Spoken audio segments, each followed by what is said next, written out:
Let's do it. Without further ado, big game hunting, boom, value, and purchasing and renovating property.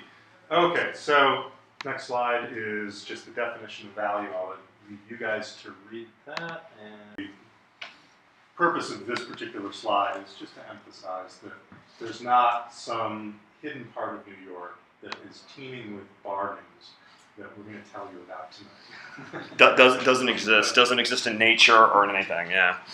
Instead, what we're talking about is how do you really come to understand value, right? The worth, desirability, or utility of the thing. And that's really the important thing here. Value is distinct from bargain, and that our purpose is to understand what determines value in New York City. So, first thing is an overview. We're going to talk about New York City properties, property types and characteristics, both with regard to apartments, and actually both of you guys are interested more in multi-families. Right? So I'll gloss over a lot of this stuff where we had emphasis on co-ops and condos, but property types, single and multi-family buildings, obviously started historically with row houses from the Dutch precedent.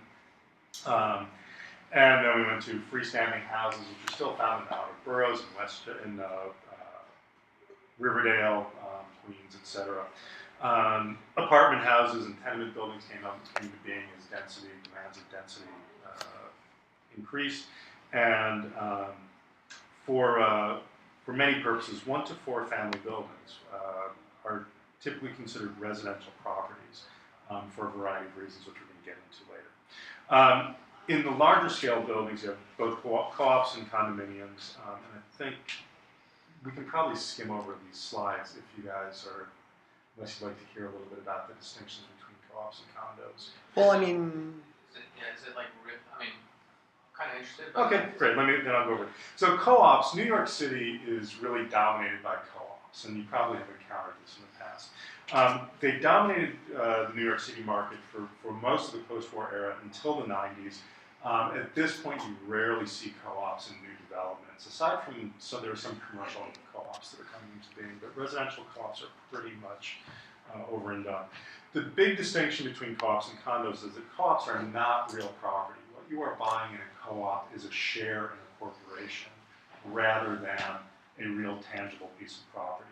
What you get with those shares is what's called a proprietary lease that allows you to live in the building that the cooperative owns, but you own shares.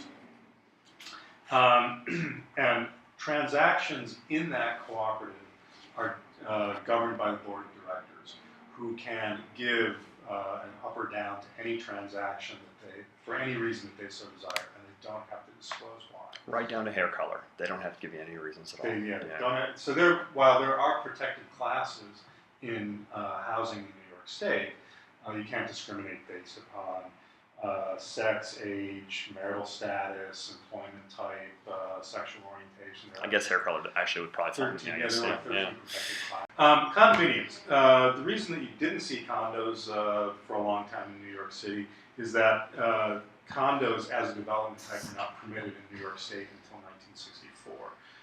And it wasn't until the 90s that they became the dominant new property type. And that has to do with a lot of different issues with the finances of New York City. In condos, each unit is real property. Each one has an individual tax lot number and tax ID. Unit owners have sole responsibility for and control of their property, and the transactions in a condo are reviewed by the board of directors, who solely have right of first refusal on a transaction. So if I, as a seller, bring a buyer to the board of directors and present it to them, the board of directors, if they, for some reason, feel that that's not an advantageous sale, the only thing they can do is step in and say, we will buy the property for you at the asking price. And that's the only recourse they have. And so, as you can imagine, it's not exercised that often. A question. So, you may cover this down the road, but is there a different type of mortgage you can get from a co-op to a condominium? Or They are now the same type of mortgage. Interestingly enough, you could not get a residential mortgage on a condo, on a co-op, until the early 90s. Prior to that, it was not, because it wasn't real property, it wasn't considered a residence, you couldn't have the tax deduction for it. So you had to get, there were peculiar local portfolio lenders who would make loans for co-ops, but they weren't residential loans. Of course, when that changed, when New York State banking law changed and allowed co-ops to be deductible and allowed them to be residential mortgages, that also broke open the market tremendously. We talked about this last time, I think, but also didn't we mention that one of the things that helped spur some of the development here also is the fact that when you were allowed to sort of deduct the federal deductions for the residential interest, because that just happened in the 90s as well. Those lendings that were prior to that law didn't give any tax exemptions at all, right? Like none of the interest for residential lending. Actually, I couldn't answer that specifically. I think there were, yeah. We're not bankers. We're just tax laws expertise. So. But now it works, which is the key thing. Yeah. Okay, so next slide is co-op, specifics of co-op versus condo. And this may be a little too much. And the significant thing, and particularly if you guys are looking at purchasing buildings and as investment properties, and perhaps getting into conversion where you may want to spin them off as some sort of condo, the great likelihood is that you would do those as a condo development rather than a co-op development. The one benefit to co-ops, actually, many people have suggested, many economists have suggested that the fact that co-ops are so much more particular about who they will allow into their community is one of the reasons that the New York City housing market was so resilient through the financial collapse, because everybody was, or most residents of co-ops had so much post-purchase liquidity that was mandated by the board in their purchase that you didn't see the kind of foreclosures that you did in condo developments. So it gave, lended a much greater stability. Even so, they're just not as popular because one of the downsides is that there is tremendous financial scrutiny given to a purchase in a co-op. So if you're not familiar with that, just FYI, when you make a purchase in a co-op, if you do, you will be turning your pockets inside out to reveal everything that you have presently financially to the co-op, your assets and liabilities. But also, they will evaluate you based upon what you are going to have after your purchase. And will typically be looking for, most co-ops are looking for 12 to 18 months of post-purchase liquidity, meaning that you are able to cover your mortgage and your maintenance payments for a period of 12 to 18 months without any additional income. So I've heard that co-ops in general, like for a comparable co-op in a condo, the co-op price is lower. Yeah, we'll take a look at that. Yeah. So you see, but yeah, and significantly so. And we kind of outlined just now there, one of the reasons is because of the invasiveness of the vetting. Yeah, that's definitely one thing. And then another thing, of course, is that most co-ops are older buildings, right? And you're buying an older building with older infrastructure and so forth. Whereas condos are new buildings, and obviously there's cost involved in that to developers, but then there's also a certain cachet that people attach to living in, something that other people have not lived in before. So, Not quite as much as cars, but to some degree, there's a sort of new building smell, if you will. Yeah. Okay, so we'll have these slides for you, so if you want to go through the particulars, we can, but we'll get into more of the things that you guys are interested in. So, next slide. We have New York City property. Sorry, can you go back one second? Sure, of course. I think you might cover this later, but so 90% financing typically allowed in the condo. Yes. Oh, okay, that's kind of interesting. Yeah, so I'll cover that point. The co-ops almost never allow more than 80% financing, which means that you have to put 20% down, or 20% cash, and they will allow you to finance 80% of your purchase. There are some buildings that are as restrictive as allowing 30 or 40% financing. Those people measure your post-purchase liquidity in millions of dollars. Those are like the white glove buildings on Park Avenue and so forth. But the typical co-op in the city will have 80% financing. Condos, on the other hand, will allow you to do 90% financing, so it becomes an easier purchase for people to make as well, which is another one of the appeals. Is there anything else to cover on that? Nope. Go back. Yeah, I think we got most of it. Yeah. I mean, we basically just covered the fact that they're gonna look at every bit of your bank statements when you do a co-op. So it's Yeah. something you have to be very aware of. So if credit's And then an as issue, well, when you're yeah. selling, you will be as a co-op owner, you are much more interested in the financial worthiness of your potential buyer as well. So typically, when we're submitting offers for a co-op purchase, we will submit a lot of financial information with the offer, so that the seller can make a good evaluation of their multiple offers as to who is the more qualified buyer. And so it's not necessarily the person who's making the highest offer who's the most desirable buyer. It can be the person who has, the much better financial record and may not have the highest offer. Has the greater promise of getting through the board review. Okay, next one. Other New York City property types. Okay, we've got commercial buildings. These are office, retail, institutional buildings. These may allow residential occupancy mixed use as of right, which is an interesting thing for people who are looking for developing properties. You can buy commercial buildings in many districts and actually turn them into residential buildings, which can be an advantageous thing to do. Let's see, and the building code, if you're doing that kind of thing, either doing a mixed use or a conversion, the building code is what you have to refer to, which is going to control the separation of those occupancies. And there's a lot of things to be considered when we do this too, because, and we'll get to that in a little bit too, but when you change a building over, and both Bryce and I can explain this, is often when you change the use of a building occupancy, you have to bring it up to current code.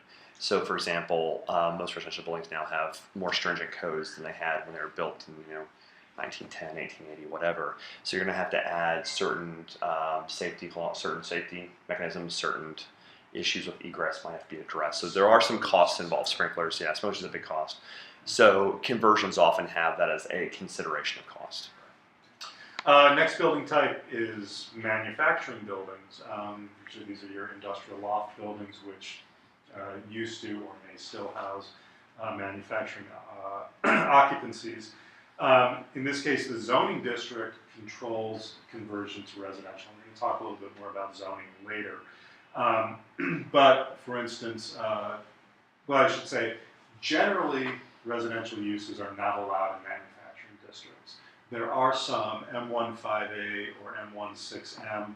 M15A is like down in Soho, M16M is in the Garment Center, where you can make conversions of manufacturing buildings to residential use, but there are a lot of restrictions that you have to. Legal conversions. You'll find a lot of people in the city have a lot of illegal conversions. Yeah. And I actually know a contractor I collaborate with occasionally who lives in one.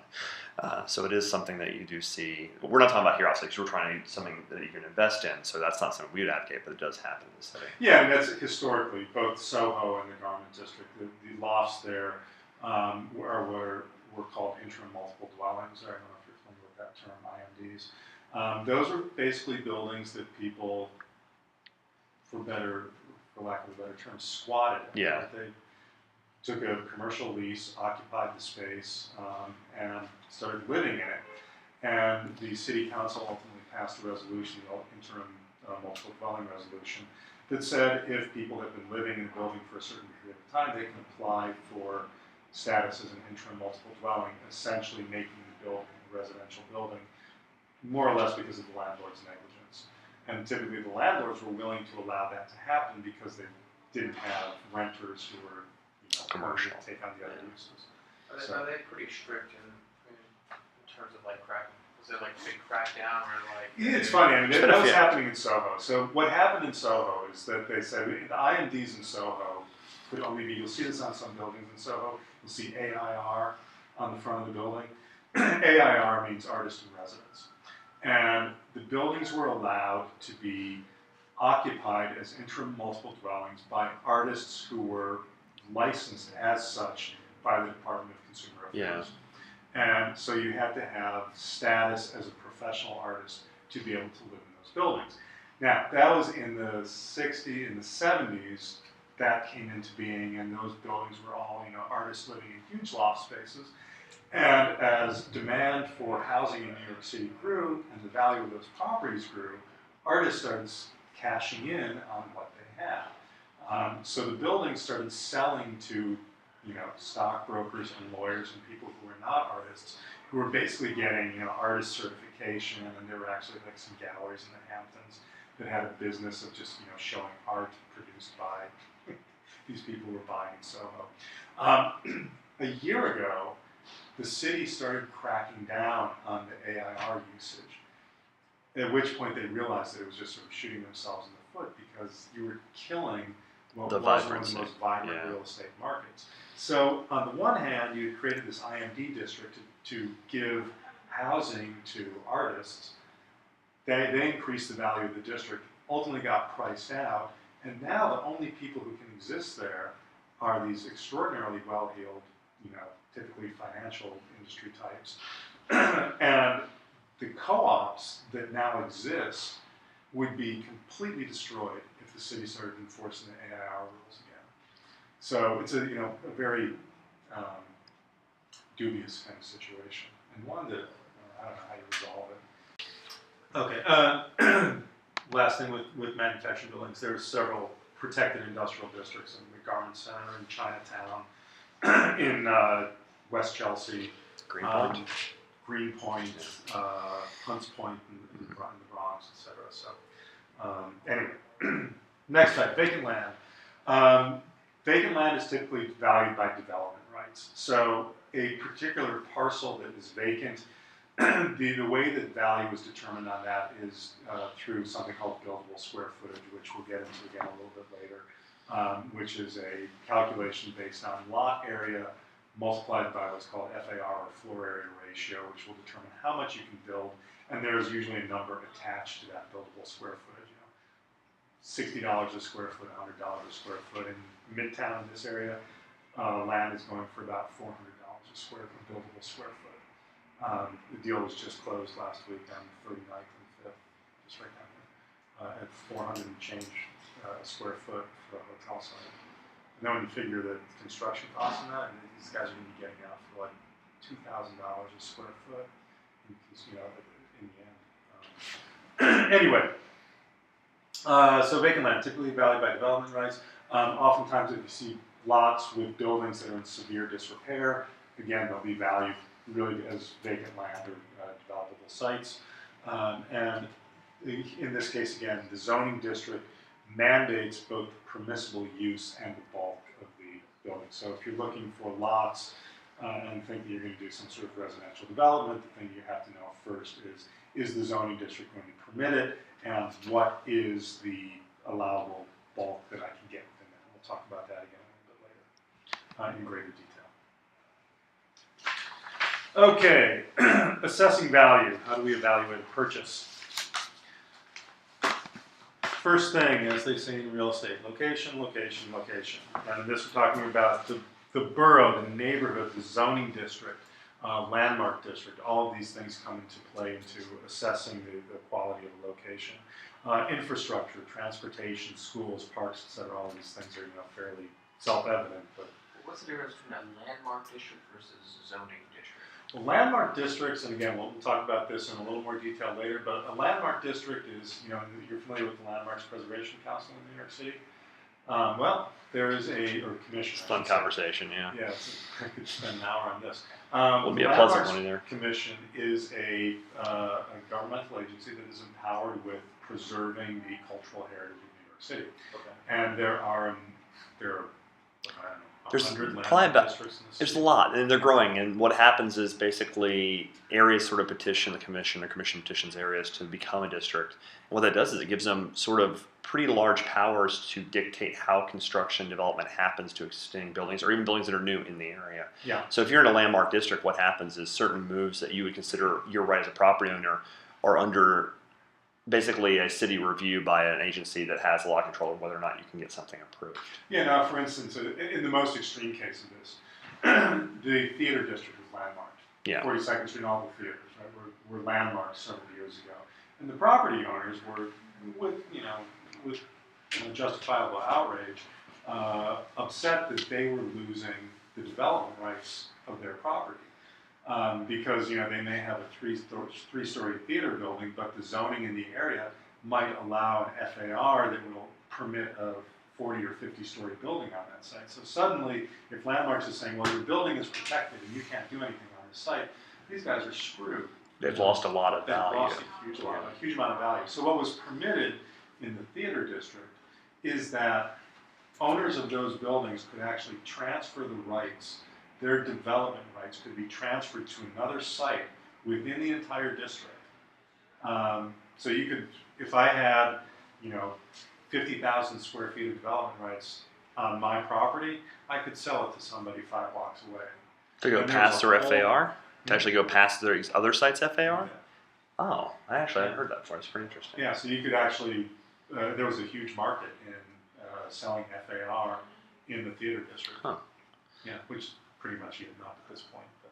It's pretty interesting too because they also, I guess you could add to some of those existing buildings, but the thing is it's under a complete review process. So you could propose to add to one of those buildings, but you'd have a heck of a time getting it approved. And you've been through the process before. Sure. The process is kind of a nightmare. You basically go and present your drawings to a board of people at different levels, community boards, city boards, and they make you feel like a jerk for basically 3 days. It's kind of a funny thing, and then you may or may not get approved. It can be done, but it basically limits the rights you have as a property owner. Yeah. There's lots of extreme cases too. Like in some cases, like for example, only the facades are protected. There's districts like in Boerum Hill and in Brooklyn where they're a little less stringent. Like they'll ask for approval, but they can be done at like sort of a staff level. You can have buildings that are landmarked, and the entire building can be protected. Yes. The interior and the exterior. The exterior of the building can be protected. Or you can have a building that is totally unremarkable but exists within a landmark district. And even in a case like that, the landmarks, the LPC, the Landmarks Preservation Commission, has the authority to review anything that's being done to that building and determine its appropriateness to that district. So, yeah. And that can be, as far as the property is concerned, as far as the valuation is concerned, a plus or a minus. It can go either way. I mean, there are some people who attach great value to landmarks. So townhouses in Greenwich Village sell for a great deal more because they are in protected landmark districts, right? Properties in, say, parts of the West Clinton district that are protected are devalued because there are such limitations that come with them. Okay. So location is one thing. Another factor affecting value of building, co-op or condo. Oh, sorry. Try. Yeah, co-op or condo. As far as the buildings are concerned, is it a co-op? Is it a condo? Affects value. What is the service level? Doorman, virtual doorman, concierge, video, buzzer, etc. Financial status. This is important. If you're buying into a building, what is the reserve fund of the building? What is the nature of the maintenance? The underlying mortgage? Is there a land lease on the building? Is this a leasehold building or a freehold type of building? What kind of assessments may exist on the building? For instance, Turtle Bay Towers had some very attractive purchase prices on apartments in the building and very low maintenance. But they were doing an enormous facade and roof restoration on the building. Yeah. And the unit owners got dinged on a special assessment, which I think was like a 3-year assessment, where their maintenance was hit for an additional, it varied from unit to unit depending on their shareholdings, but it was not a small number. Got nailed for an additional, it was like $600 or $700 a month in special assessment charges over 3 years. It was a nice renovation, but I wouldn't say it was worth that kind of money. No, I mean, I wasn't the project manager, so I can say that. People were really pissed off, and the Yeah. whole problem was that the building did not have enough of a reserve fund going in to pay for this repair work that had to be done. And so the way that the board elected to deal with it is said, well, shareholders, And you'll pay for it. Yeah. Is there a healthy reserve fund amount? It's a good question. It's an interesting question. Depends, Different buildings look at it in different ways. Obviously, the bigger the building, the better off you will be with a large reserve fund. So if you're getting into a building that's 40, 50, 60, 100 units, you want there to be a reserve fund that's in the well into the hundreds of thousands of dollars, so that you can cover things like massive boiler replacements or roof repairs or facade repairs that come along, those sorts of things. If you're buying into a small building, a co-op in Brooklyn that is 3 units in an old brownstone, You know, those buildings may not have a reserve fund that's more than, say, $20,000, $30,000. Because what really is going to go wrong in a building like that? And, you know, again, everybody's going to vote on it in the building, but you know, oftentimes people like that will decide that we can deal with it through a special assessment when you know a situation comes up where we have to replace all 12 windows in the building. Or whatever the case may be. Yeah. Here's a question. It's kind of, I guess, a location / building.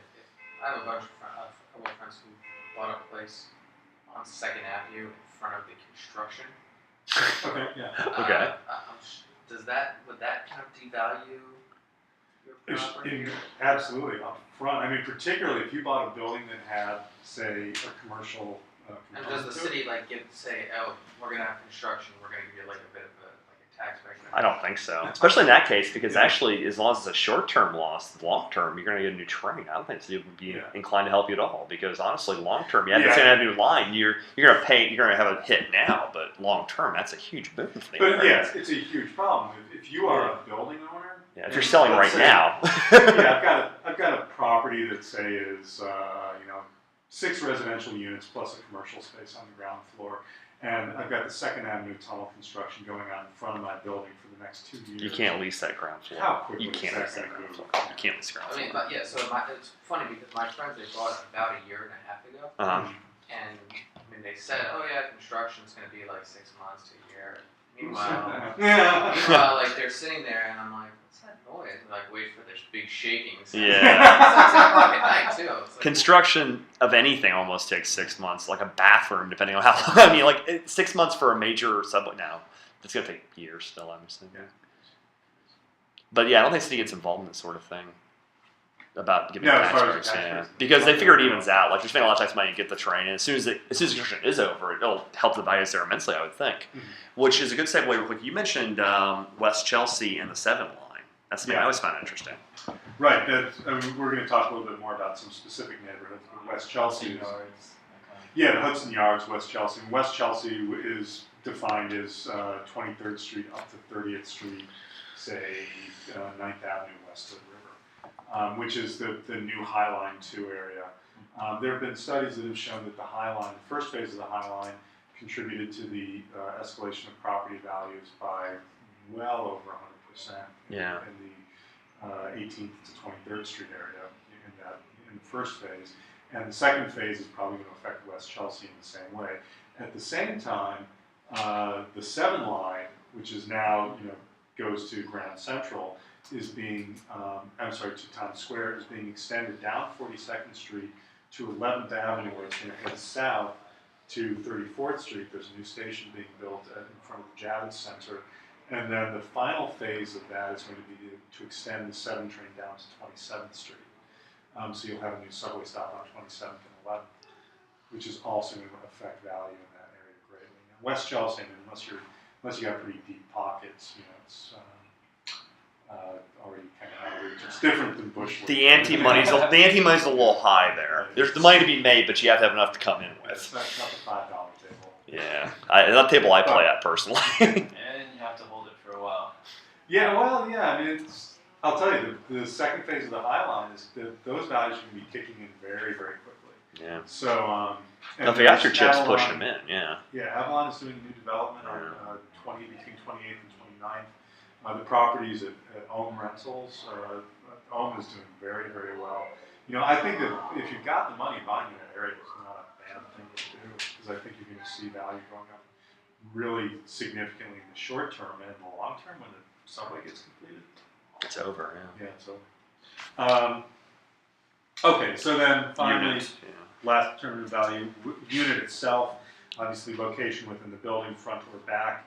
Typically in New York City, units in the front rent or sell for more than units in the rear, for whatever reason. Proximity to elevator matters. The condition of the unit, the kitchens, the bathrooms, closet, laundry.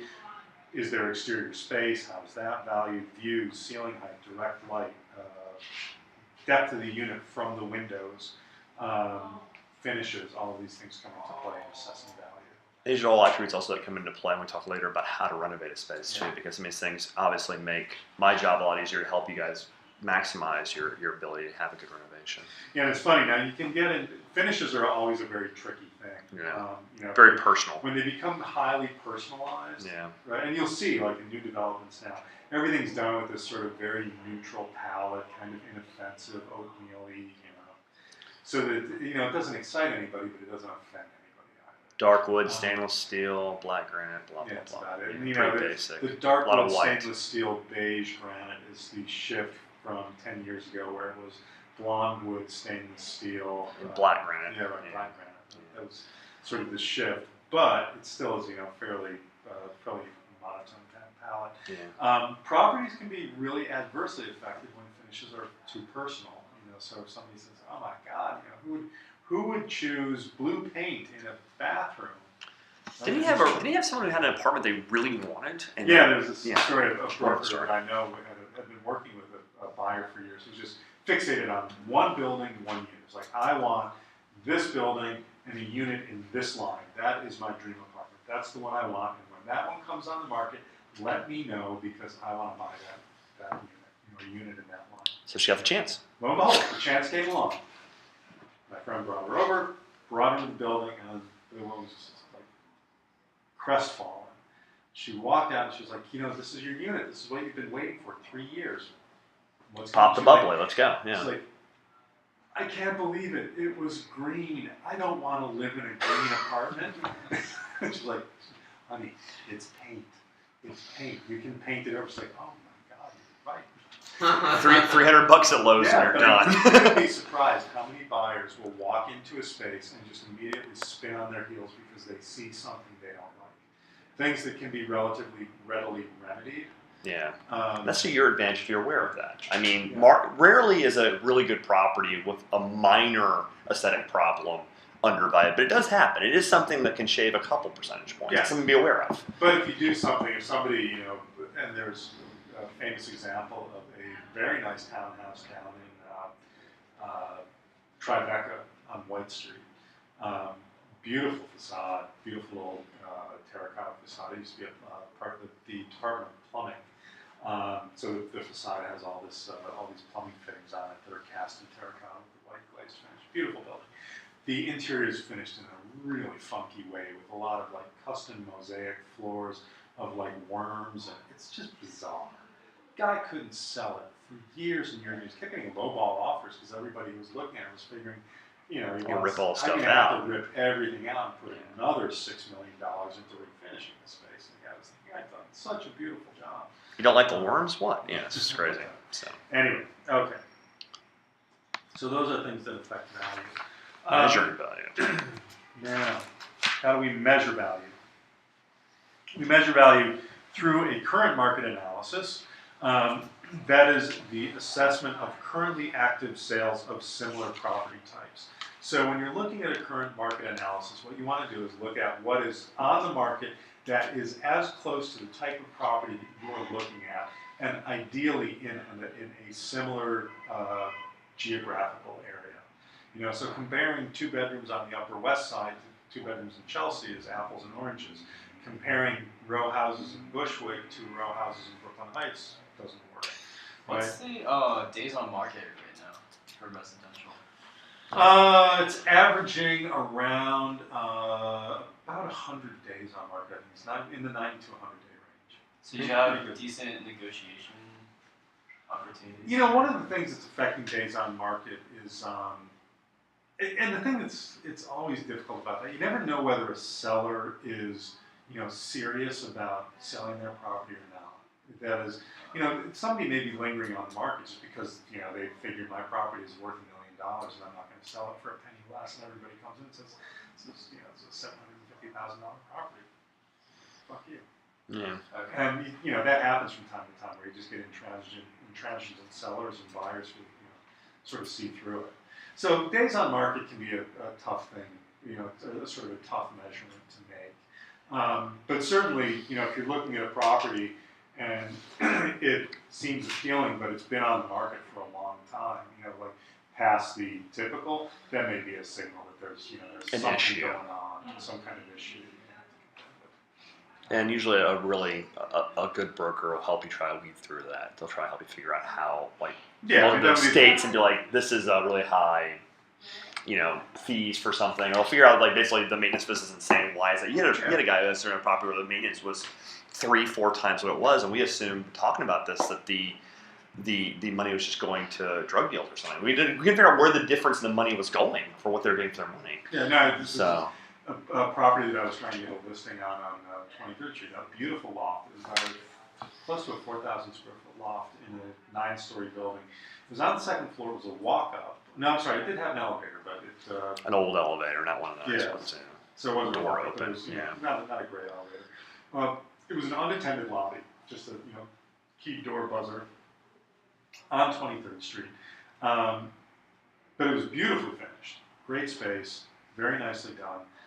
Prime The location. big drawback was that the maintenance on the unit was over $4,300.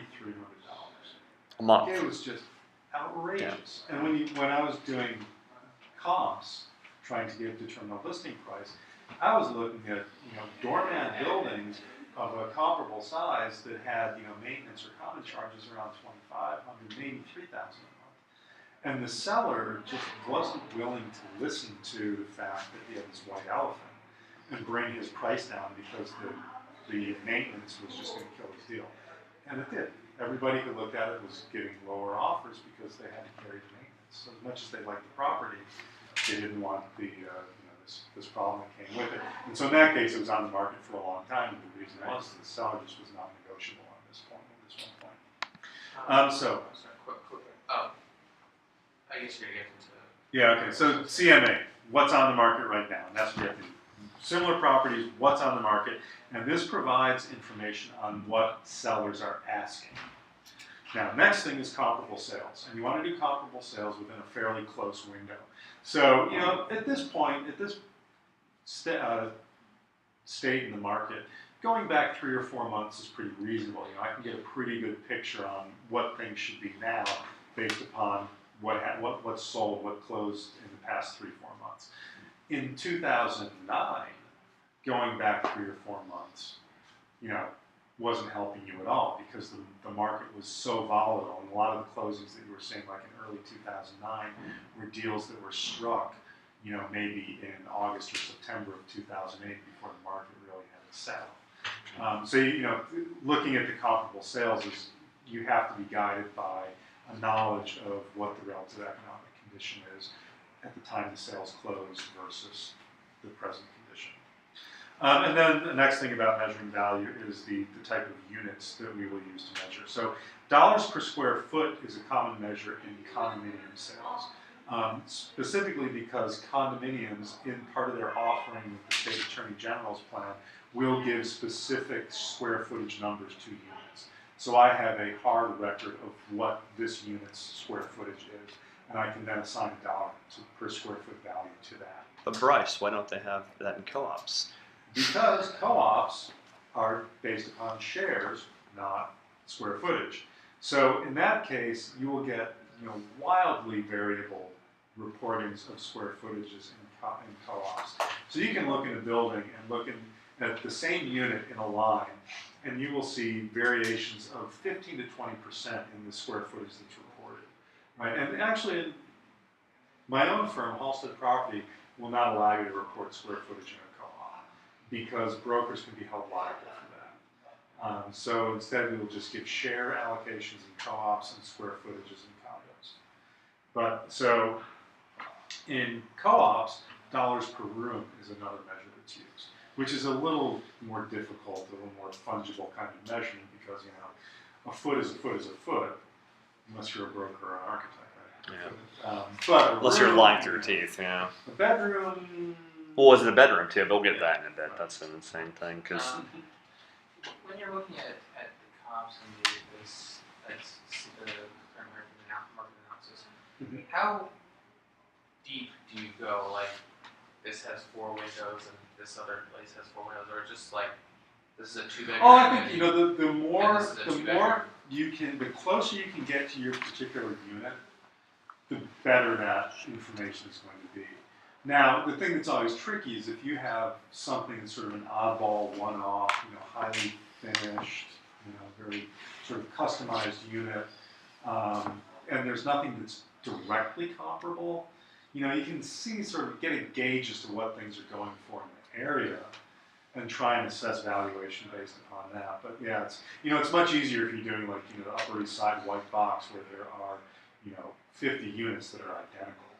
Right? You can price those, and then you can take into account variations on relative floor and exposures and so forth. And all these things affect that. But people get pretty granular, I guess. They can be, yeah, and certainly for companies like Miller Samuels or Vanderbilt, companies that do these kind of really hardcore appraisals, they have economists who are poring over that kind of stuff, trying to figure out, how much value do you give to a terrace that is facing north that's under 100 square feet versus a terrace that's facing south that's over 250 square feet.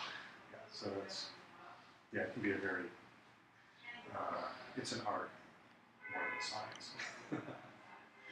Okay, and last thing in unit measures is there's a talk about dollars per unit, and that's something that's done if you are buying commercial properties, apartment buildings. If you're looking particularly buildings that are 4 units and over, they'll very frequently talk about dollars per unit, which again it's a pretty fungible thing because unit A may not compare to a unit in this building may not be directly comparable to a unit in that building, but really you're talking about a different sort of scale of transactions and a different sort of scale of market. Speaking of market. Okay, here we go. This is the big question you're asking about in terms of valuation, and we'll talk about co-ops and condos in this case shortly. Average and median sale prices. This is in throughout fourth quarter of 2010 to fourth quarter of 2011. Green is the average sale price, yellow is the median sale price. So average obviously is just the total of everything, or the average of everything sold. The median is the midpoint, right, half above and half below. And so the big differences that, and what a chart like this shows, is that you have a real skewing of extraordinary value at the upper end of the market, or extraordinary expense at the upper end of the market. So the average sale price is really skewed by things like the sale of the top floor of 15 Central Park West, which sold for, was it $70 million? More than I have. Yeah. Yeah, by a lot. Right, and a couple of sales like that will really skew the average. So median can be actually a much more relevant thing to look at. Okay, new developments versus lofts. This is dollars per square foot, right? And actually, I didn't spend too much time on this. Let's go to the next one, which is the Time of the market you were asking about. Yeah.